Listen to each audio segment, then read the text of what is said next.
Человеческая память.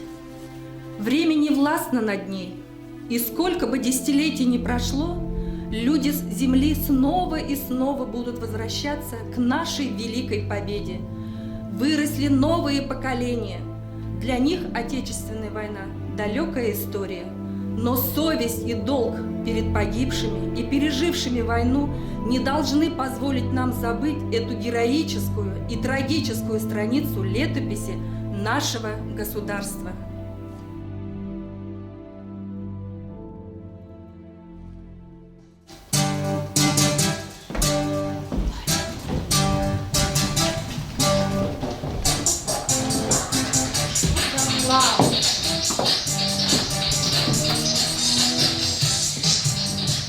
Да это мы с вами пришли, девчонки. Что это? Разруха. Какой-то хлам. Может, что-нибудь интересненькое найдем. Ага, найдем.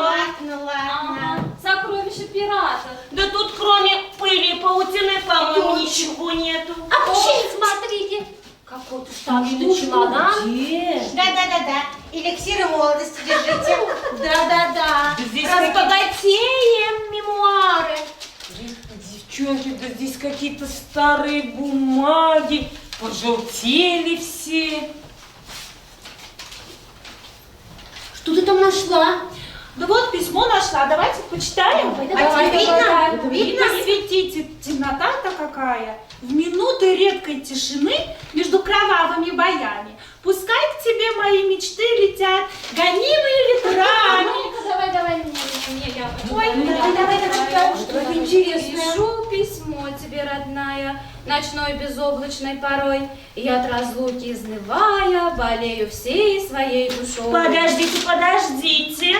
И мне привиделись в ночи твои объятия и ласки, как будто нет лихой войны. А мы с тобой в чудесной сказке. Жаль, я развеять чудеса с лучами первого рассвета. Целуй детишек за меня. Я с нетерпением жду ответа. Девчонки, да это же фронтовые письма. Откуда здесь они оказались? Точно, да. Девчонки, а как вы думаете, когда они могли писать эти письма? Наверное, может, во время небольших фронтовых перерыв между боями, или они когда отдыхали и писали письма.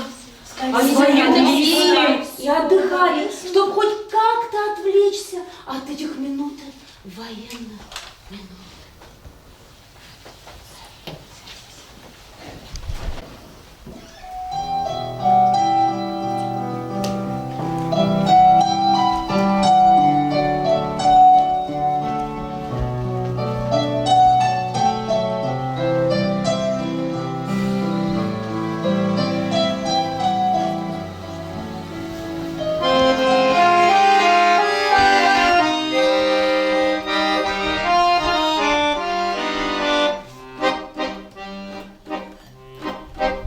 Бьется тесной печурки огонь, на поленьях смола, как слеза, и поет мне в землянке гармонь про улыбку твою и глаза. Про тебя мне шептали кусты в белоснежных полях под Москвой. Я хочу, чтобы слышала ты, как тоскует мой голос живой. Я хочу,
кто хранил эти письма. Давайте сегодня прочитаем эти письма. Давайте прочитаем. Вот я одно письмо нашла. Письмо нашла? Письмо. Да. Так, девочки. Письма написаны на разных языках. Девочки, я не могу прочитать это письмо. Туганнарым, sizge qo'ynar selam bilan, so'g'ish qirlaridan xat yozam. Hallarimiz nishib, qadrlilarim, ko'kda qir qozlarini ko'rganda, onlar mening tug'an yoqlarima o'shalar qidib tuyular.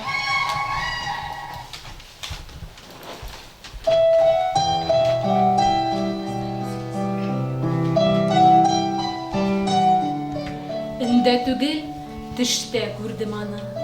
Язгы таңның сызылып атканын. Җирем яшел иде, күк зәп-зәңгәр. Шундый матур язгы таң иде. Җиргә, күккә, төпсез галәмгә бакта, акылыңнан яз инде. Кыр казлары очып бара иде. Таң нурына манып түшләрен. Ник соң әле бу төш онытылмый, онытылганда башка төшләрен. Кыр казлары очып килеп төште, зәңгәр күл өстенә, таллыкка. Исәнмесез казлар дигән идем, саумы туган дигән тавышка шана алмый торам. Минем алда казлар түгел иде, солдатлар. Түшләрендә чыңлый медальләре, шинельләрен төреп алганнар. Саумы туган диләр, безне әле онытмадылармы якташлар? Сагыналармы безне? Без бит диләр, яу кырында үлгән солдатлар. Елның һәр чак шушы мизгелендә, һәр яз саен шулай итәбез. Сабан сөреп киткән җиребезне, һәр чак көткән әниләребезне, хатыннарыбызны, балаларыбызны ел саен бер күреп китәбез. Тик үзләре генә күрми кала, күренәбез, бары төштәбез. Төштә генә, бары төштә генә күренергә хокук бирелгән.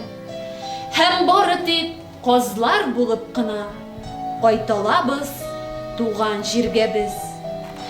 Безгә сездән бер ни кирәк түгел, тик шуңа сез кылак салыгыз. Онытмагыз безне, онытмагыз, ешырак безне искә алыгыз. Кояшлырак булыр таңнарыгыз, зәңгәр күкне япмас болытта. Онытмагыз безне, онытмагыз, кайтылмабыз казлар булып та. Бүген мин, бүген таң калып, төштә түгел, өндә карап тордым, язгы таңның сызылып атканын. Көмеш чылбыр булып тезелешеп, кыр казлары очып кайтканын.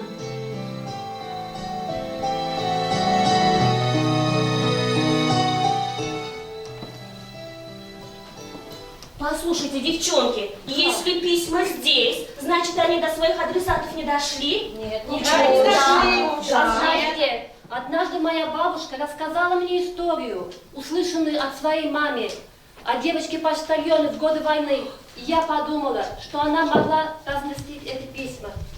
Да, мама что-то есть.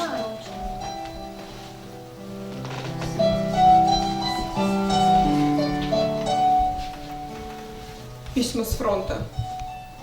Они шли не в конвертах, на них не было марок. Они сложены были треугольниками, вот так. Но приходили и другие письма, написанные лаконичным языком и канцелярским почерком. Ваш муж, сын, брат пал смертью храбрых в боях за нашу родину.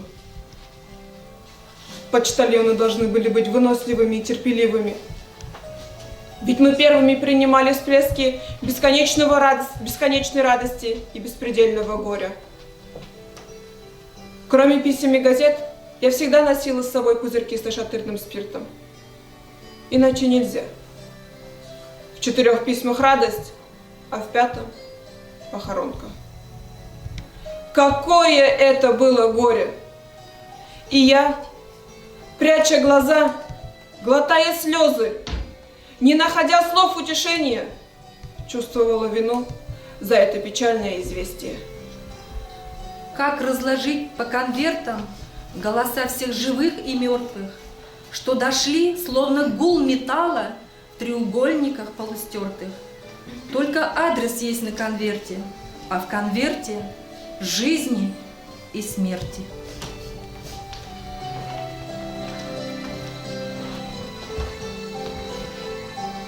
Линия фронта была уже совсем близко.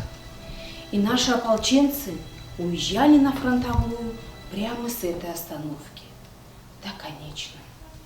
И я провожала своего сына с этой остановки.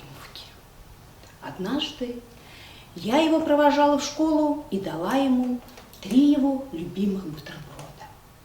Один он всегда привозил домой маме, а в этот раз он ничего не принес, да и сам не вернулся. А я очень долго стояла на этой остановке. Девчонки, как же было тяжело людям в военные годы. Тем, кто воевал, и тем, кто находился в тылу. Но мы-то знаем это по рассказам, по фильмам, по книгам. Это ужасно. Девочки, посмотрите, а к этому письму прикреплена фотокарточка. Ну-ка, смотрите. Они такие же молодые, чуть моложе нас. Посмотрите, она подписана. Здравствуй, дорогая мама. С первых строк хочу попросить у тебя прощения. Мы без твоего разрешения закончили курсы медсестер. Мы не могли поступить иначе. Ведь наши папа и младший брат, который даже не закончил школу, ушли на фронт. Просто не смогли остаться дома. Конечно, мы не ожидали, что так сразу попадем в передрягу. Еще на пути к передовой линии на нас напал немецкий бомбардировщик. На машинах медицинской помощи были красные кресты. Но они даже не посмотрели на это. Мы не знали, что делать. Вокруг была пустынная местность. Ни леса, ни даже кустика. В этот момент я забыла все, чему меня учили. Я не могла даже сдвинуться с места. Меня как будто контузило. Ведь я впервые слышала такие страшные взрывы. Вокруг меня были воронки, горящие машины и девушки, которые корчились от боли. А ведь только вчера они мечтали попасть на фронт. Мама, когда взрывы прекратились, мы поехали в медсанбат отвезти раненых девушек. Я не считала, сколько было раненых в этот день и последующие. Просто нужно было сделать все, чтобы помочь им. Самое больное сегодня для нас, что мы ушли без разрешения, без твоего благословения. Но мы молим тебя простить нас, ведь мы, как и ты, как и многие сотни других, помогаем защищать отчизну. Мы не пустим фашистов и защитим свою родину. Мы любим тебя, мама.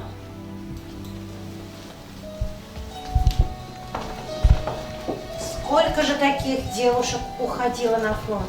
А разве об этом они мечтали? Им бы суженых ждать, детей воспитывать, жизни радоваться.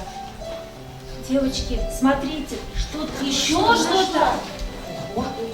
Какой-то сверток. Давайте посмотрим. Разворачивай. Разворачивай.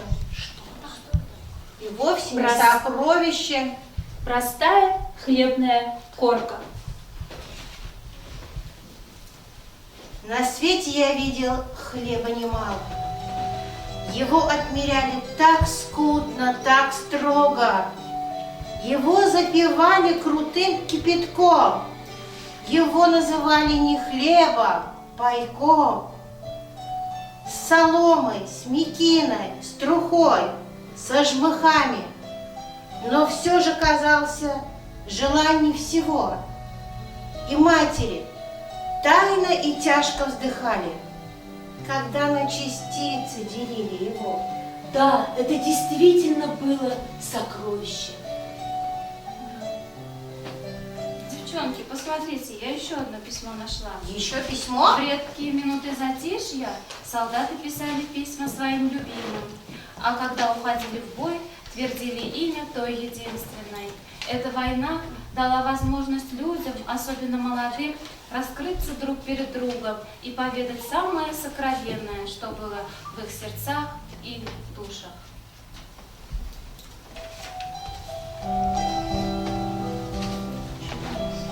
Жди меня, и я вернусь. Только очень жди. Жди, когда наводят грусть желтые дожди. Жди, когда метут снега. Жди, когда жара. Жди, когда других не ждут, позабыв вчера. Жди, когда из дальних мест писем не придет. Жди, когда уж надоест всем, кто вместе ждет. Жди меня, и я вернусь. Не желай добра тем, кто знает наизусть, что забыть пора. Пусть поверят сын и мать в то, что нет меня. Пусть друзья устанут ждать, сядут у огня, выпьют горького вина на помин души. Жди, и с ними заодно выпить не спеши. Жди меня, и я вернусь. Всем смертям назло. Кто меня не ждал, тот пусть скажет: повезло. Не понять не ждавшим им, как среди огня, ожиданием своим ты спасла меня. Как я выжил, будем знать только мы с тобой. Просто ты умела ждать, как никто другой.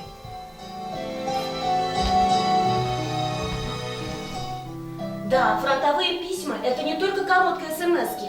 Это жизнь, это вера. Он жив, раз он пишет.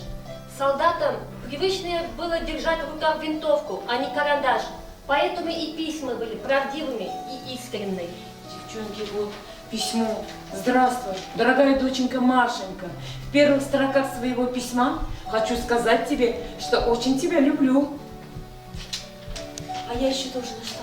Привет, сестренка, мы наступаем. Я знаю, победа близка. Все будет хорошо. У меня тоже письмо. Саша, Нюра, братик Ваня. Шлю вам огромный привет издалека. Послушайте мое письмо, столько там любви.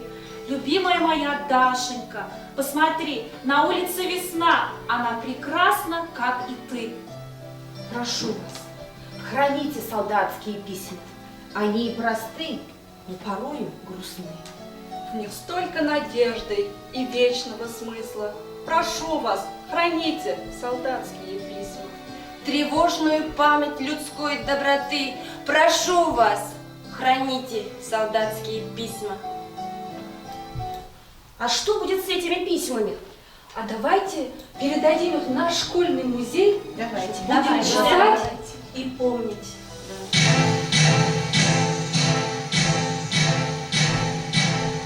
Хотят ли русские войны? Спросите вы у тишины. Нашей башенных полей и у берез и тополей. Спросите вы у тех солдат, что под березами лежат, и вам ответят их сыны. Хотят ли русские, хотят ли русские, хотят ли русские войны? Не только за свою страну солдаты погибли в ту войну, а чтобы люди всей земли спокойно ночью спать могли. Спросите вы, кто воевал, кто вас на Эльбе обнимал, мы этой памяти верны. Хотят ли русские, хотят ли русские, хотят ли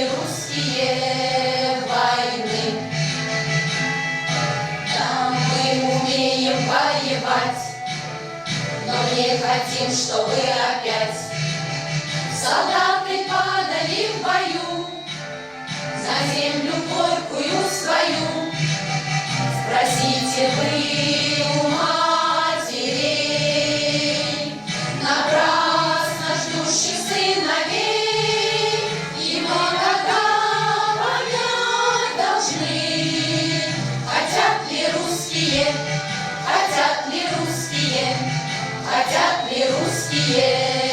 войны, хотят ли русские войны. Спросите вы у тишины, на шею пашенных полей и у березы тополей.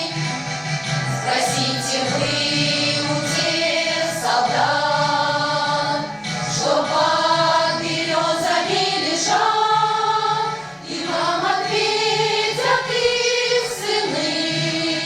Хотят ли русские